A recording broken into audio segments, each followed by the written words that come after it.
Hello குழந்தைகளா, welcome to colouring சுட்டீஸ்.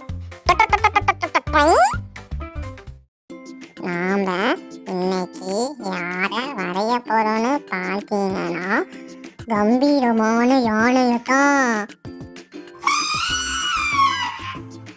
பாருங்க எவ்வளோ கம்பீரமா சவுண்டு விடுதுன்னு. சரி வாங்க நம்ம இப்போ யானை வரைய போகலாம். யானை பார்க்கும்போது சின்ன வயசுல எங்க தாத்தா பண்ணதுதான் ஞாபகம் வரும். எங்க தாத்தா குனிஞ்சிட்டு என்னை அவர் மேல உட்கார வச்சு யானை சவாரி கூட்டிகிட்டு போவாங்க. யானை சவாரி வீட்டை சுற்றி கூட்டிகிட்டு போகும்போது பாட்டும் பாடுவோம். என்ன பாட்டுன்னு பார்த்தீங்கன்னா கேளுங்க. யானையம்மா யானை, எம்மாம் பெரிய யானை, தந்த முள்ள யானை, தடிமனான யானை, காத பாடு சொல்லுது, கண்கள் ரெண்டும் மிளகு, சாதுவான யானை, சக்தி மிக்க யானை. நீங்களும் ஆபீஸ்ல இருந்து வந்த உங்க டாடிய குனிய சொல்லி யானை சவாரி கூட்டிட்டு போக சொல்லுங்க குழந்தைகளா. நான் வேணா உங்களுக்கு அந்த பாட்டு சொல்லித்தரேன், என் கூட சேர்ந்து பாடுங்க. ரெடி? 1 2 3.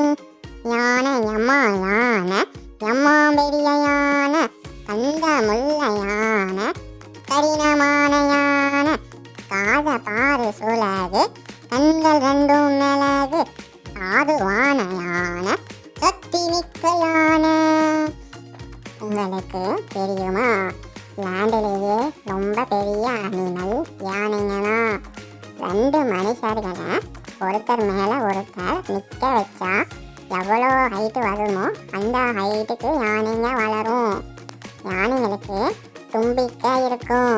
மூக்கு நீளமாக இருக்கிறது தான் தும்பிக்கை. அது மூக்கும் உதடும் சேர்ந்தது.